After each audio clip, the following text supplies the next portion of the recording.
Comfortable ആയിട്ടുള്ള ഒരു ഡ്രസ്സാണ്, സ്കേർട്ടും ടോപ്പും, അതുപോലെ തന്നെ വലിയ പൊക്കമൊന്നുമില്ലാത്തൊരു ചെരുപ്പ്, അതുപോലെ ട്രെൻഡി ആയിട്ടുള്ള വാച്ച്. അപ്പോൾ ഇങ്ങനെയൊക്കെ നമ്മൾ ഡ്രസ്സിങ് ചെയ്യുമ്പോൾ നമ്മൾ നമ്മുടെ ബോഡിയും കൂടെ ഒന്ന് ശ്രദ്ധിക്കണം. ഇതൊക്കെ നമുക്കൊരു ബൾക്കി ഫീലാണ് തരുന്നത്. ഇത് തന്നെ നമുക്കൊന്ന് സ്റ്റൈൽ ചെയ്തെടുക്കാം.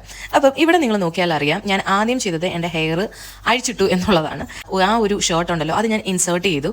നമ്മൾ അതുകൊണ്ട് തന്നെ ഒരു എന്താ പറയുക, ഒരു കംപ്ലീറ്റ്നെസ് ഫീൽ ചെയ്യുന്നുണ്ട്. പിന്നെ ഞാൻ ടമ്മി ടക്കർ യൂസ് ചെയ്തിട്ട് നമ്മുടെ ടമ്മി ഹൈഡ് ചെയ്തു. സ്ലീവ്സ് ഞാൻ മടക്കിയാണ് വെച്ചിരിക്കുന്നത്. ഈ സ്ലീവ്സ് മടക്കി വെക്കുന്നതിന്റെ ഗുണം എന്ന് വെച്ചാൽ നമുക്ക് നീളം കൂടുതൽ തോന്നും. ഉള്ളവരുടെ ഒരു ശരീരത്തെ ഒരു ഒതുങ്ങിയ പാർട്ട് എന്ന് പറഞ്ഞാൽ നമ്മുടെ വേസ്റ്റ് ലൈൻ ആണ്. അതിനെ ഹൈലൈറ്റ് ചെയ്യാൻ വേണ്ടിയിട്ട് ഒരു ബെൽറ്റ് യൂസ് ചെയ്തു. ആ ബെൽറ്റിന്റെ കളറിൽ തന്നെ വാച്ചാണ് ഞാൻ എടുത്തിരിക്കുന്നത്. ആ കളറിൽ തന്നെ ഷൂ ഞാൻ എടുത്തിട്ടുണ്ട്. ഇവിടെ ഞാൻ ഒന്നുകൂടെ പോയിന്റഡ് ആയിട്ടുള്ള ഷൂ ആണ് എടുത്തിരിക്കുന്നത്, ഹീൽസ് കൊണ്ട്.